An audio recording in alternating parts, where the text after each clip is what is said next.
Okay, so I'll do a little intro. Okay. Hi, let me make, there we go. Hi, this is Henry Chamberlain. Welcome to another Comics Grinder. Today I've got Karl Stevens, which is an honor and a pleasure. Thank you so much for joining me here, Karl.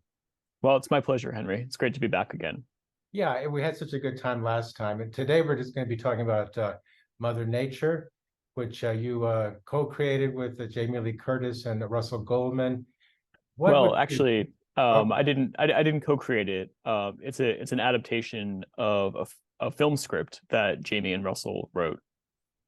no, I'm sorry, you're right. I will I let don't you. want to take credit. No, that's true. That's true. We can chat about the role of the person who's drawing it and how they contribute. But Mhm. give us an elevator pitch to start.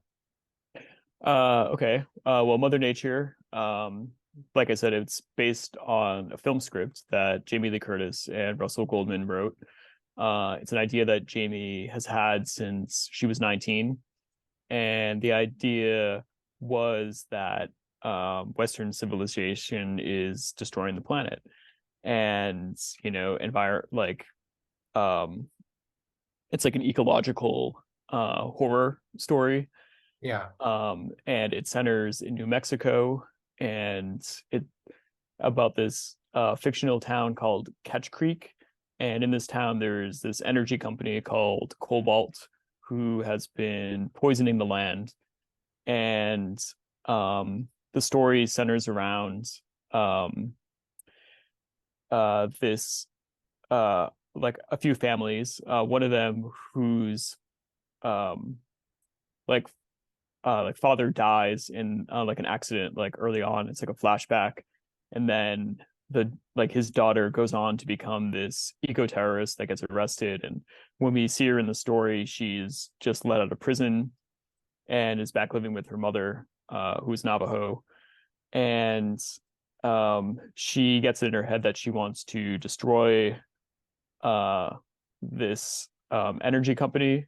But while doing that, she uh, there's this spirit that possesses her, and she becomes one with the spirit, and then they together like take revenge, essentially. But the other characters are um like employees of the corporation. And really it's about like mothers and daughters, and just about what people go through or have to go through when they're working with this corporation that has such a grip on this town, both economically and ecologically. But that said, it's really just it's like an old fashioned like horror movie. Yeah. Once like the spirit starts picking off people, like really gave me an opportunity to like try my hand at drawing blood and guts. So it was a rip roaring good time. So I mean, there's like really important heavy message to it, but really it is just like a good old fashioned horror comic. Yes, it's a really wonderful balance, and I think your sensibility enhances that more nuanced narrative going on. I wanted to ask you, of course, a standard question: how did you end up working with Jamie Lee Curtis? But let me jump into one of my quirky, crazy questions, which nobody would ask you. This is my theory that you include yourself in the comic. Am I right? Are you the model for the dad? Yeah, yeah, I am. Yeah, yeah, yeah. I'm the first kill, so I thought it was important that I like kill myself off. But there's some symbolism there too, that because this is something that I didn't write, because I usually write all my own material.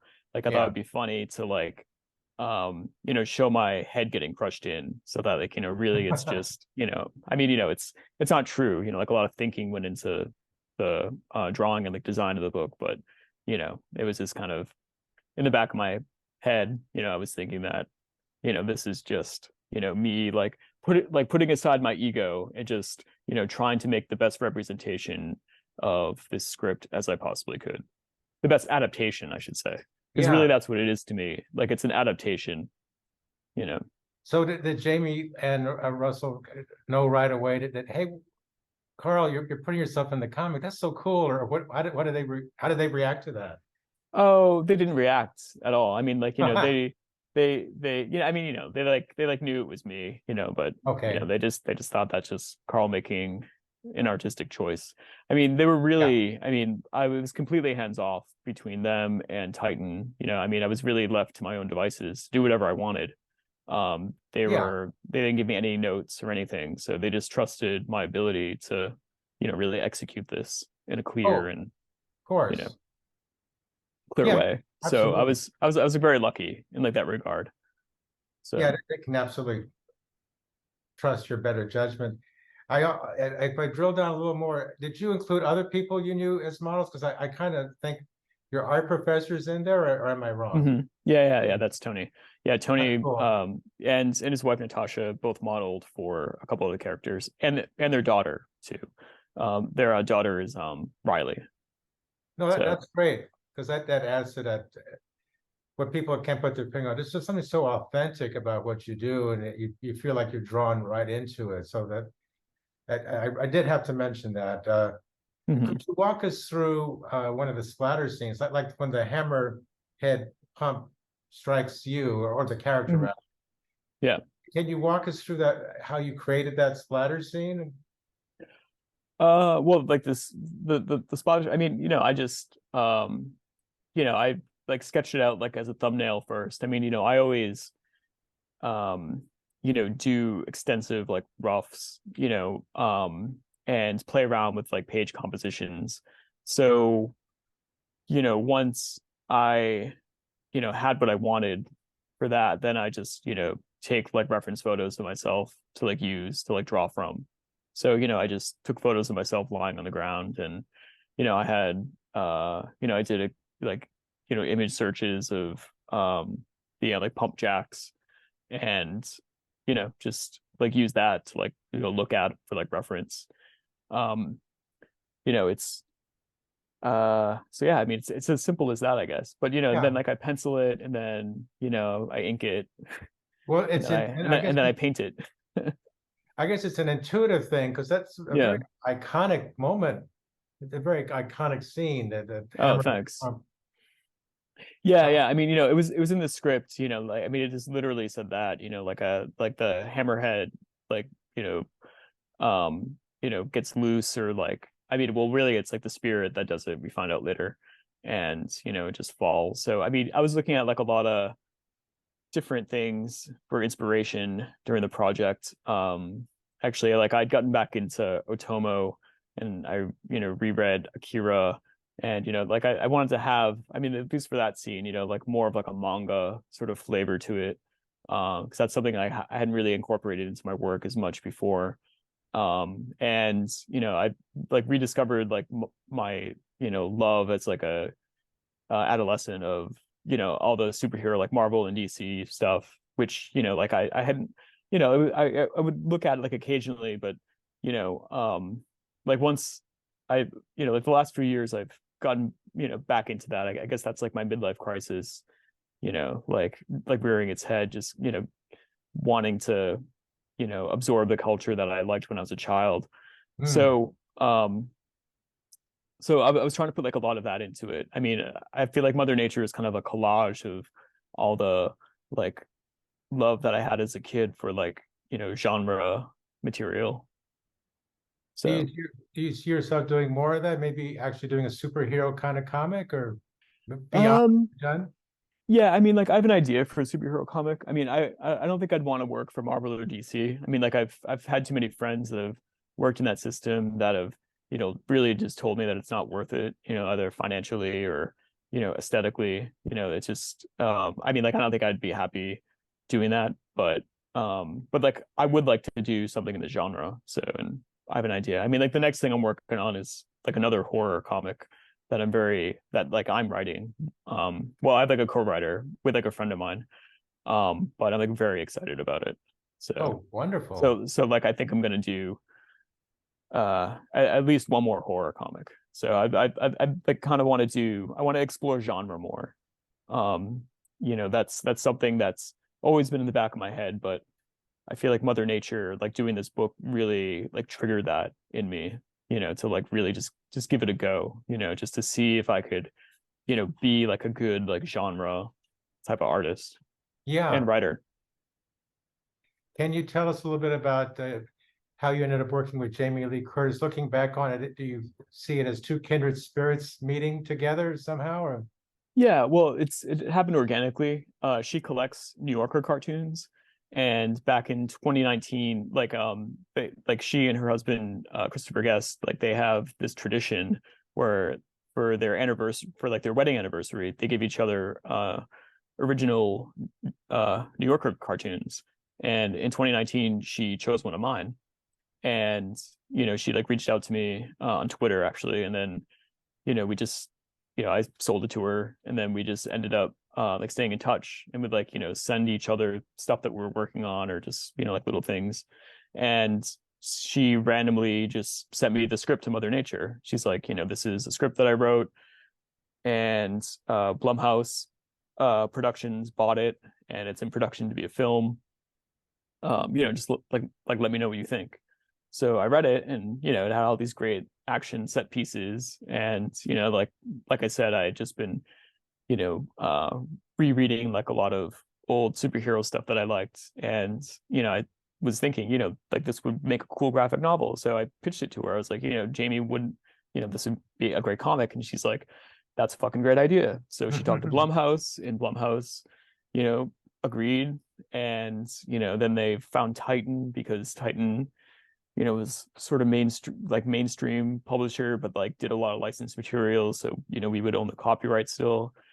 And then it was 9 months of agents fighting, about who owns what. And then I was able to start working on it. So it was a very organic thing, and it was completely my idea to do it. So, it was good. I mean, I mean, I ended up spending like 2 years on it, because like the script is 100-page script, and then I like thumbnailed it all out, and it came to about 150 pages, but then things like had to get changed in the script. So then, I mean, I like got to page like 80 of the comic, and I realized that it was going to be a lot longer. So I mean, like it ended up being 172 pages. So, and that's with like some things cut down. I mean, I actually could have made it like over 200 pages, but um the like deadline, they wanted to debut it at San Diego this year, so you know awesome.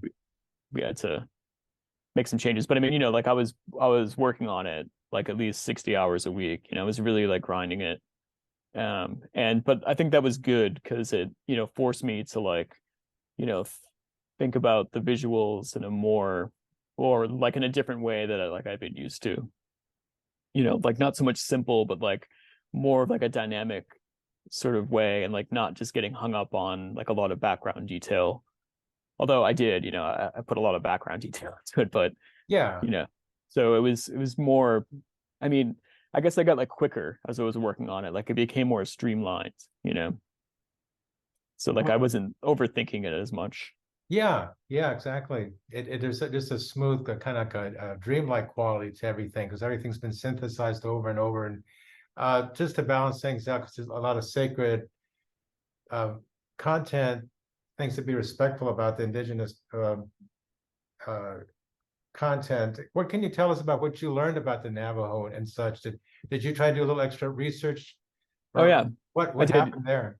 Yeah, I did. Well, we had a consultant, or like a couple of Yeah, consultants from like the Navajo community.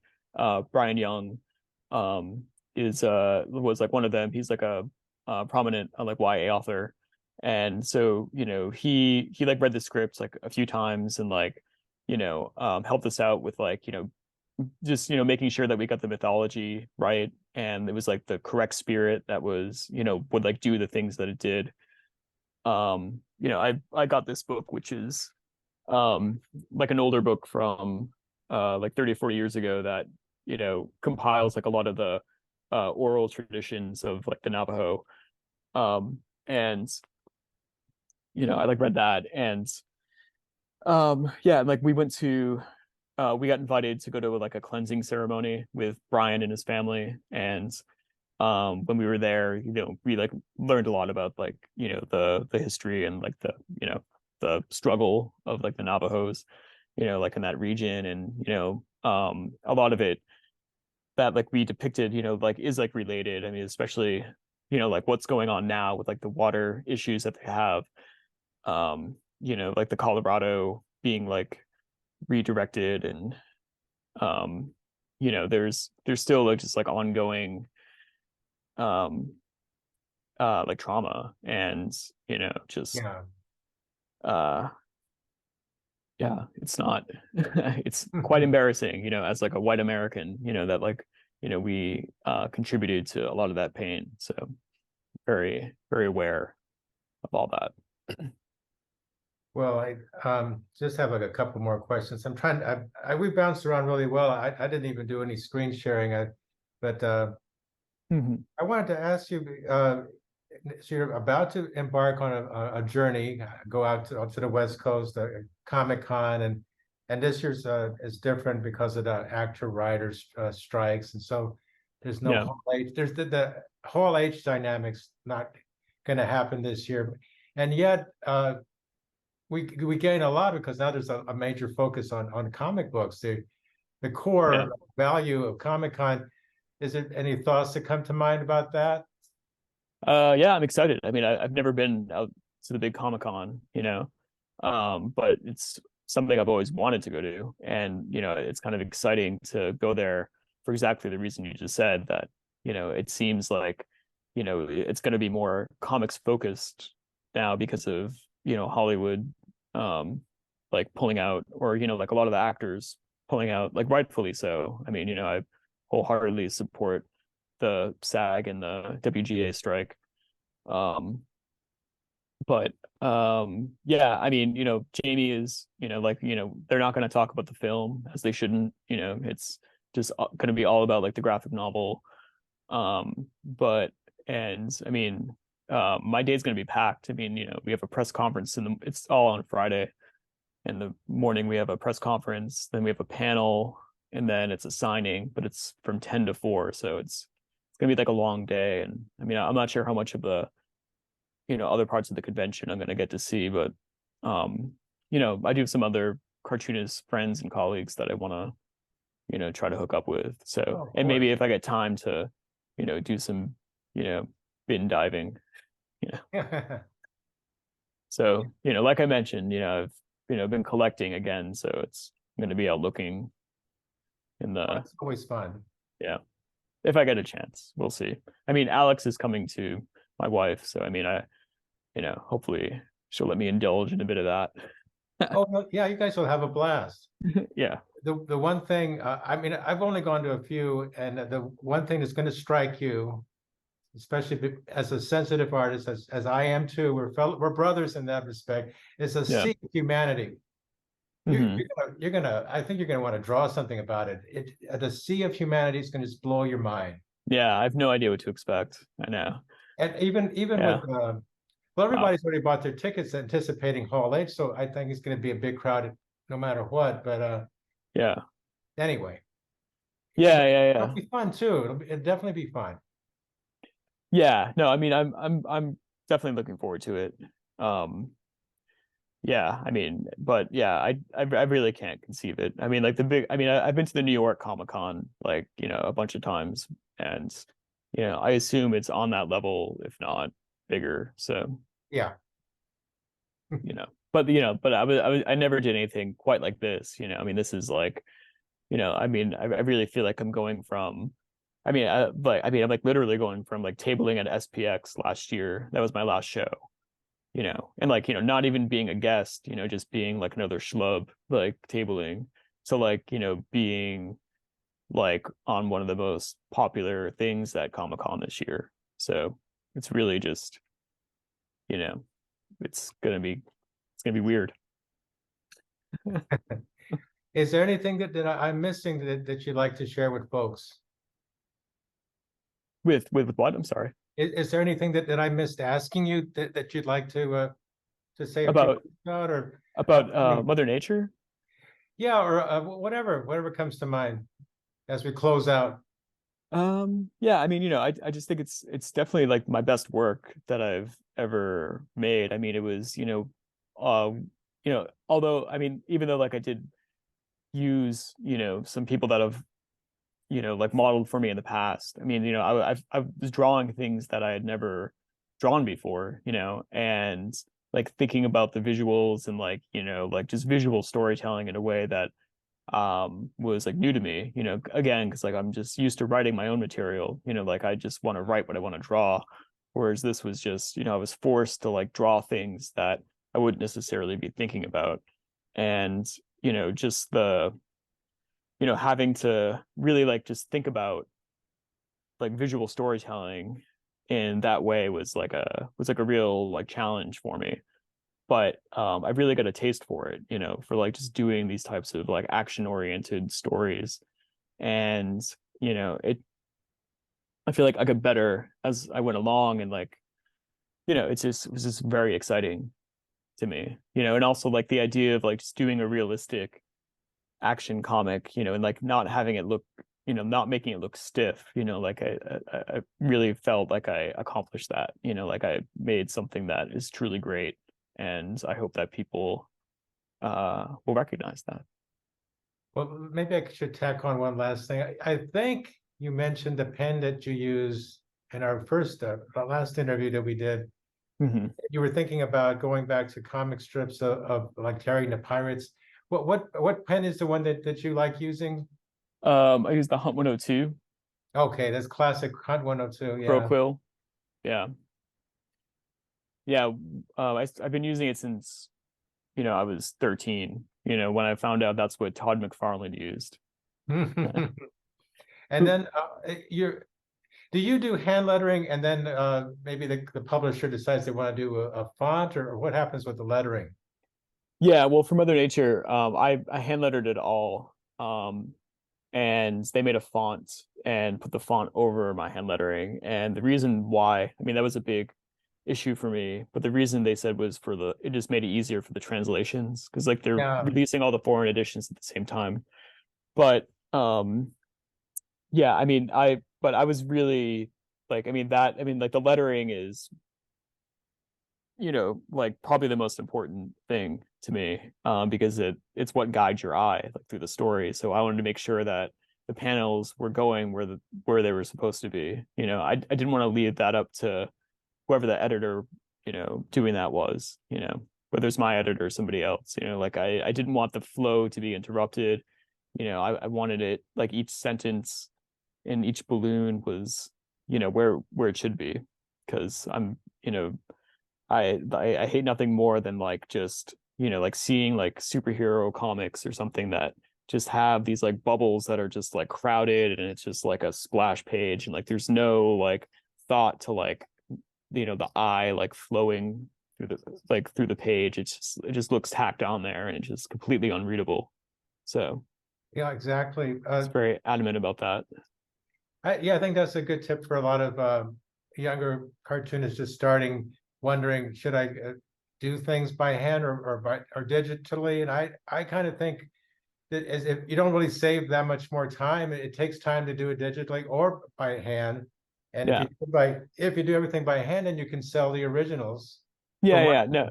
Yeah, I am very, I mean, I do everything by hand, and it's exactly for that reason. You can sell the originals and it just looks better. I mean, I really just like 99% of all digital created art. I mean, it just all kind of looks the same to me.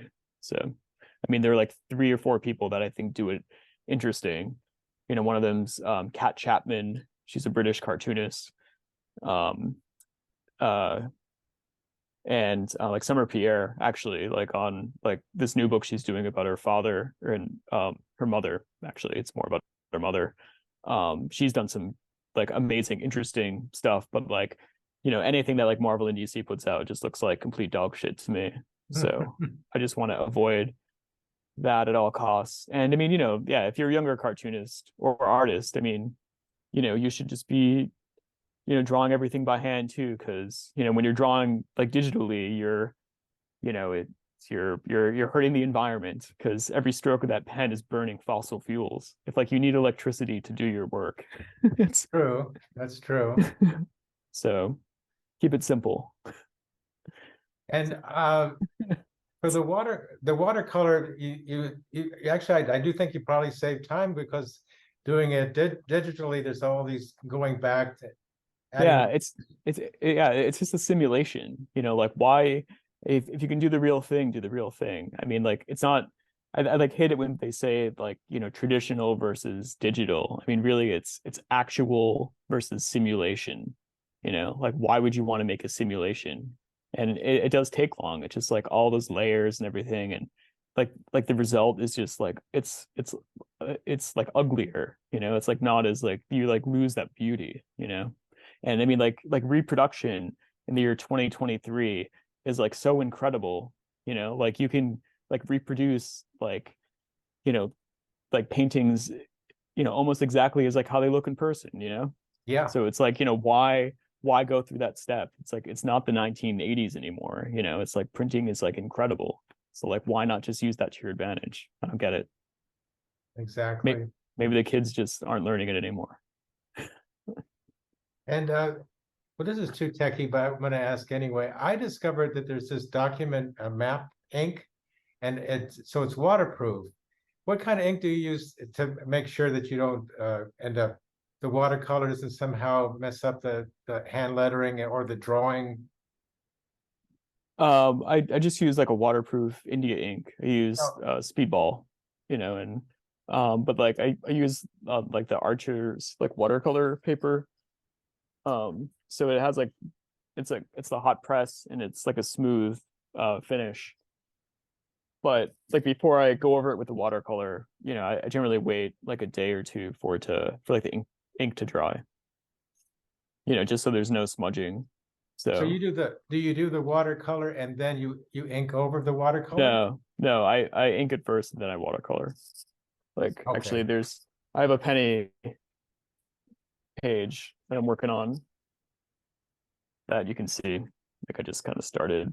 Oh, nice, nice. So yeah, so I just layer it. So yeah, it's a pretty simple technique. Well, great. Uh I just feel this has been such a nice unplugged conversation. Sometimes I'm a little trepidatious. Am I asking the right questions? But I think we've yeah. asked questions and answered the right answers. So thanks so Okay. much, Carl, for taking some time with me. Yeah, sure. Happy to. Happy to rant about how much I hate digital art. Okay, and I don't know if you're going to be around through Sunday, but I have a panel for my own book, Oh, and really?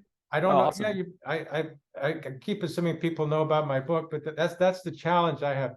No, so many people don't know about my book yet.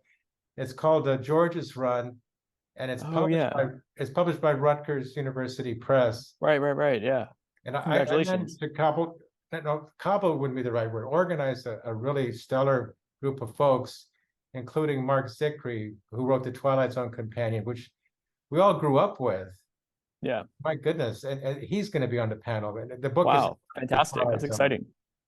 Yeah, my book's about the Twilight Zone. I met the last man standing who wrote from the original Twilight Zone. So that's a story in itself, and that's in the book. So Wow. I just have to get the right people to go, man, my God, that is something. And I'm slowly but surely getting people to interview me and write about it and review the book. So Awesome. Congratulations. I'd be happy to send you a copy, or I would love for you to look at it at some point Yeah. if you have the time. But Yeah, absolutely. Yeah. I mean, like, do you have a PDF? I mean, yeah, like I send it can. to me. Yeah, I'll just send you a. I can send you a link via Dropbox. Okay. Yeah, but have a great time. Have a Oh, great. thanks, man. Thanks. I Thank you. appreciate it. All right. Good seeing you, Henry. See you later.